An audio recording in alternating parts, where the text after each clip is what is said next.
अस्सलाम वालेकुम नाजरीन, मैं हूँ राजा उमर और आप देख रहे हैं न्यूज़ की दुनिया HD। नाजरीन, आज बात करेंगे कि लीबिया में जंग का आगाज कैसे हुआ।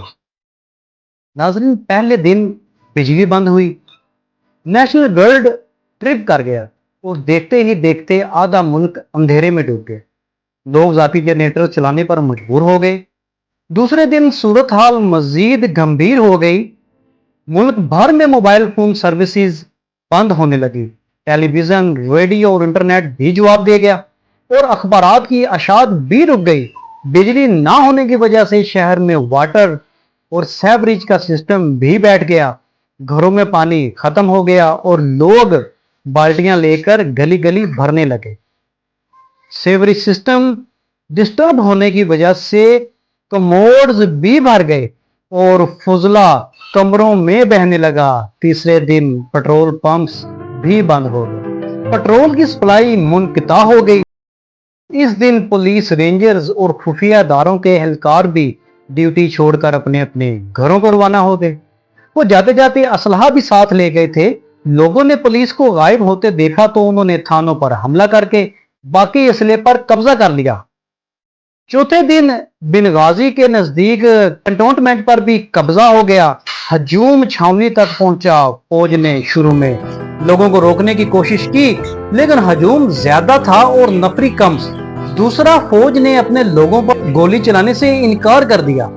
चुनाचे आधे घंटे की मजाहमत के बाद जवानों ने मजाहमत छोड़ दी और यूं हजूम छावनी में दाखिल हो गया। फौज की गाड़ियों, तोपों और टैंकों पर हजूम का कब्जा हो गया। बारूद खाने के दरवाजे तोड़कर राइफलों, मार्टर गोलों और दस्ती बमों पर भी कब्जा कर लिया गया और इसके बाद असल खाना जंगी शुरू हुई। लोग फौजी जीपों पर निकलते थे और मशीन गनों से फायरिंग करते हुए शहरों में दाखिल हो जाते थे और मुखालफिन को सरेआम गोली मारते थे। मुखालफों को महसूस हुआ, हमने अगर इनका मुकाबला करना है तो फिर हमारे पास भी असला होना चाहिए। लिहाजा ये भी निकले और करीबी छानियों पर धावा बोल दिया, जिसके बाद उनके पास भी असला आ गया। हुकूमत ने नए दस्ते और फौजी बिनगाजी भिजवा दिए। फिर क्या था, फौज ने शहरियों पर फायर खोल दिया। सड़कों और गलियों में लाशें बिछ गईं। अवाम के पास भी असला मौजूद था, ये भी बाहर निकले और फौज पर हमला कर दिया। और यूं एक हफ्ते में पूरे मुल्क में खाना जंगी लग गई। कर्नल कजाफी इस वक्त ट्रबल्स में था। इसने अपने आप को बचाने के लिए आखिरी कोशिश की, लेकिन अख्तियार व इक़्तिदार दोनों इसके हाथों से निकल चुके थे। फौज, पुलिस और सदर के जाती गार्ड्स तीनों तितर बितर हो गए। कजाफी को महसूस हुआ, मैं बुरी तरह फंस चुका हूं। इसने दरमियान का रास्ता निकालने की कोशिश की और नेशनल ट्रांजिशनल काउंसिल NTC के नाम से इंटरिम गवर्नमेंट बना दी, लेकिन इस वक्त तक बहुत देर हो चुकी थी। अवाम ने ये फार्मूला मानने से इनकार कर दिया। आलमी ताकतें तैयार बैठी थी। चुनाचे सिर्फ 11 दिन बाद अक़वाम मुत्तहिदा की सिक्योरिटी काउंसिल ने कर्नल कजाफी, उसके खानदान, दोस्तों, काबीना और मुल्क के तमाम उसासे मंजमद कर दिए। लीबिया की फिजाई हदूद भी बंद कर दी गई और केस इंटरनेशनल क्रिमिनल कोर्ट भिजवा दिया गया। इसके साथ ही मुल्क मुकम्मल तौर पर जाम हो गया। ये सूरत हाल हफ्ता भर जारी रही। इसके बाद कर्नल कजाफी के लोगों को होश आया, ये भी जमा हुए। उन्होंने भी हथियार उठाए और बागियों के साथ लड़ना शुरू कर दिया। कर्नल कजाफी की फोर्सेस का पलड़ा भारी हो गया और उन्होंने समुद्री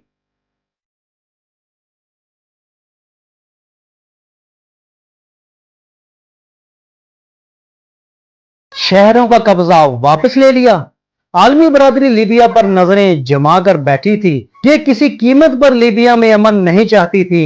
लीबिया को यहां तक पहुंचाने के लिए बहुत सरमायाकारी हुई थी। लिहाजा जो ही लीबिया में गवर्नमेंट की रिट वापस आने लगी, अक़वाम मुत्तहिदा ने लीबिया पर बमबारी का हुक्म जारी कर दिया। नाटो फोर्स आगे बढ़ी और लीबिया पर बमबारी शुरू हो गई।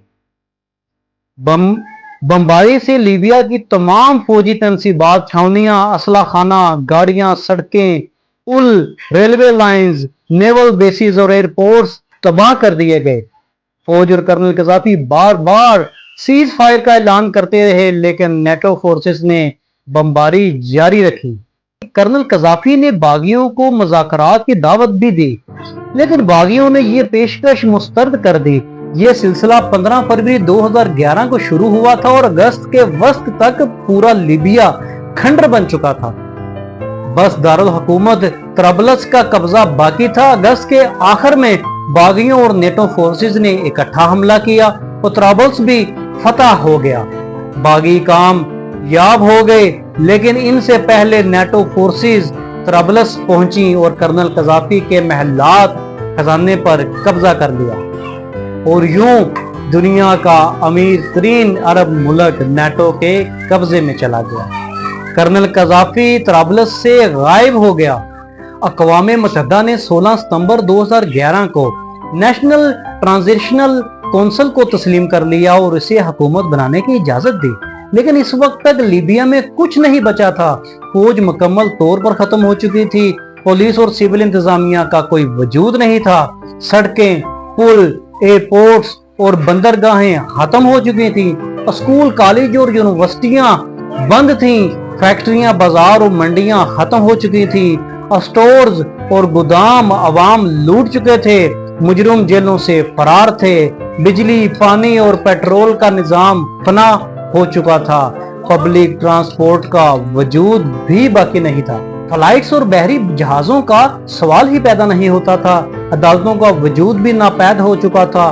मुल्क छोटे छोटे हिस्सों में तकसीम था और हर हिस्से पर कोई ना कोई मुसल्लह मलेशिया काबिज था और किसी दूसरे को इस हिस्से में दाखिल होने की इजाजत नहीं थी। हजारों लड़कियां रेप हो चुकी, हजारों लोग जख्मी थे और इनके लिए डॉक्टर से और ना अदवायात। लाशें गलियों में पड़ी गल रही थीं। खुराक का बहरान संगीन हो चुका था और बच्चे माओं के पेट में मर रहे थे और अगर खाना जंगी से कुछ बच गया था तो वो नेटो ले गई थी। चुनाचे लीबिया एक चूसी हुई हड्डी बनकर रह गया था। कौमी हुकूमत ने 3 साल हालात कंट्रोल करने की कोशिश की। मलेशिया खत्म करके मुल्क को दोबारा इकट्ठा करने की सही हुई। इलेक्शन भी हुए, पार्लियामेंट भी बनी, लेकिन दोनों बड़ी सियासी जमातें जीएनसी और जेसीपी किसी सियासी मिसाक पर राजी ना हो सके, जिसके नतीजे में 16 मई 2014 को लीबिया में दूसरी सिविल वार शुरू हो गई। यह जंग 6.5 साल जारी रही और इसने लीबिया का मुकम्मल कचूमर निकाल दिया। हजारों लोग मर गए, लाखों गैर मुल्की वर्कर्स वापस चले गए। लीबिया में सिर्फ मिस्र के 20 लाख वर्कर्स काम करते थे, वो भी वापस लौट गए। मुल्क की 1/3 आबादी ट्यूनिस में पनाह लेने पर मजबूर हो गई। ये लोग अब वहां मजदूरी करते हैं या भीख मांगते हैं। लीबिया दुनिया में तेल बेचने वाले 20 बड़े ममालिक में शामिल था। यह रोजाना 16 लाख बैरल तेल पैदा करता था, लेकिन खाना जंगी की वजह से यह पैदावार 90% कम हो गई। लीबिया की इन्वेस्टमेंट अथॉरिटी LIA दुनिया की बड़ी सरमायाकार अथॉरिटी थी। इसके अकाउंट में $56 बिलियन और 100 टन सोना था। ये भी सरमाए के साथ खत्म हो गया। जंगी ने बच्चों की परवरिश पर खौफनाक असरात छोड़े। अक़वाम मुत्तहिदा की रिपोर्ट्स के मुताबिक बच्चे खुराक की शदीद कमी का शिकार हैं और अगली नस्लें दहाइयों तक लागर और बीमार होंगी। मुल्क में हजारों की तादाद में प्राइवेट जेलें बन चुकी हैं और इनमें लाखों लोग कैद हैं। इन्हें तावान के लिए पकड़कर बंद कर लिया जाता है। बेशक कर्नल कजाफी डिक्टेटर था और इसने 42 साल के इक़्तिदार में कौम को शख्सी आज़ादियों से महरूम रखा था, लेकिन इसके बावजूद इसके दौर में अमन, खुशहाली, लॉ एंड आर्डर और सिस्टम था। शहरियों को रोजगार भी मिल रहा था और खुराक, इलाज और तालीम भी।